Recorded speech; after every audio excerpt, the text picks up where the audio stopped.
seorang pria yang kaya raya, mempunyai 3 anak laki-laki dan 1 anak perempuan, yang mana ia tidak begitu mencintainya, karena sang ayah memperlakukan anak laki-lakinya dengan perhatian yang lebih dibandingkan dengan anak perempuannya. Hal itu juga terjadi di mana sang ayah memberikan harta kekayaannya kepada si anak laki-laki dengan jumlah yang lebih besar, agar mereka dapat memberikan nafkah kepada istri-istri mereka. Berbeda dengan si anak perempuannya, dia sangat pelit dan tidak mau memberikan hartanya kepada sang anak perempuan. Apalagi ketika anak perempuannya menikah, sang ayah pun tidak membiayainya atau memberikan sedikit pun uang kepadanya. Bahkan sang ayah pun sangat acuh kepada putri satu-satunya tersebut. Alhasil setelah pernikahan mereka, si anak perempuan pun hidup bersama suaminya dengan kefakiran. Ia bekerja di salah satu tempat untuk membantu suaminya dalam menafkahi kedua anaknya yang masih kecil. Betapa sedihnya anak perempuan tersebut karena tidak diperhatikan oleh ayahnya sedari kecil, yang membuatnya selalu mandiri. Namun kakaknya yang paling besar selalu membantu adiknya tersebut. Tetapi bantuan tersebut tidak diketahui oleh sang ayah agar sang ayah tidak marah. Sampai suatu hari, suami Laila jatuh sakit dan ia meminta bantuan kepada ayahnya agar si suami bisa berobat.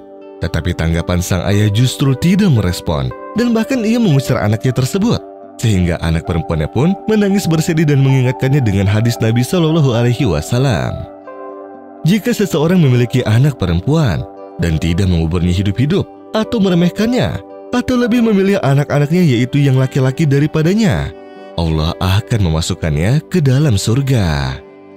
Kemudian si anak perempuan pun berkata kepada ayahnya dengan merasa kecewa, "Kenapa aku harus lahir ke dunia ini jika engkau selalu menjauhiku, wahai ayahku?" Sampai akhirnya, karena tidak adanya tindakan medis untuk suami si perempuan tersebut, sang suami pun meninggal dunia, sehingga tidak ada yang menafkahinya lagi. Dan selang beberapa hari setelah kematian suaminya, sang ayah pun jatuh sakit dengan penyakit yang sangat ganas, dan hanya tinggal menunggu waktu kematiannya saja. Tetapi dengan kehendak Allah, dia menjadi sembuh dan diberikan kesempatan untuk hidup, agar ia dapat bertaubat dan tidak menzolimi anak perempuannya lagi. Terutama setelah anak laki-lakinya yang paling besar berkata kepadanya bahwa janganlah sang ayah berbuat tidak baik kepada anak perempuannya. Dan ia berkata kepada ayahnya bahwa anak perempuan juga berhak mendapatkan warisan-warisan dan harta, serta menegaskan bahwa anak perempuan itu bukanlah sebuah aib.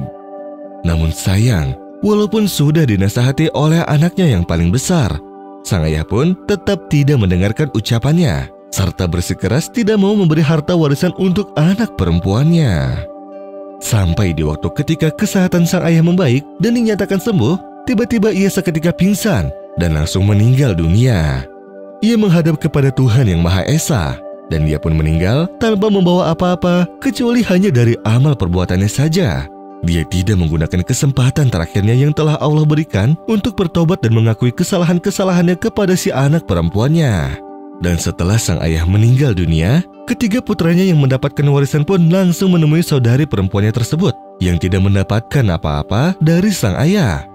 Lalu mereka pun memberikan warisan untuk saudari perempuannya. Mereka juga meminta maaf kepadanya. Mereka juga meminta kepada saudari perempuan mereka untuk memaafkan sang ayah. Kemudian si anak perempuan itu pun menangis dan memaafkan sang ayah, walaupun sang ayah selalu menzoliminya sepanjang hidupnya.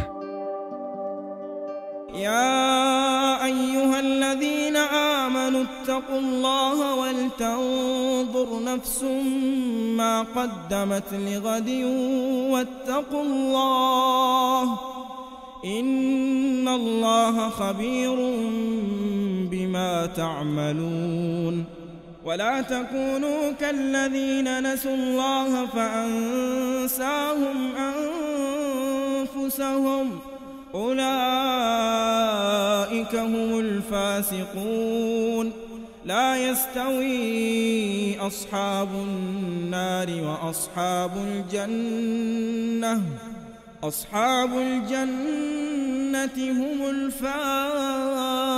الفائزون لو أنزلنا هذا القرآن على جبل لرأيته خاشعا متصدعا من خشية الله وتلك الأمثال نضربها للناس لعلهم يتفكرون هو الله الذي لا إله إلا هو عالم الغيب والشهادة هو الرحمن الرحيم هو الله الذي لا إله إلا هو الملك القدوس السلام المؤمن المهيمن العزيز الجبار المتكبر سبحان الله عما يشركون هو الله الخالق البارئ المصور له الأسماء الحسنى يسبح له ما في السماوات والأرض وهو العزيز الحكيم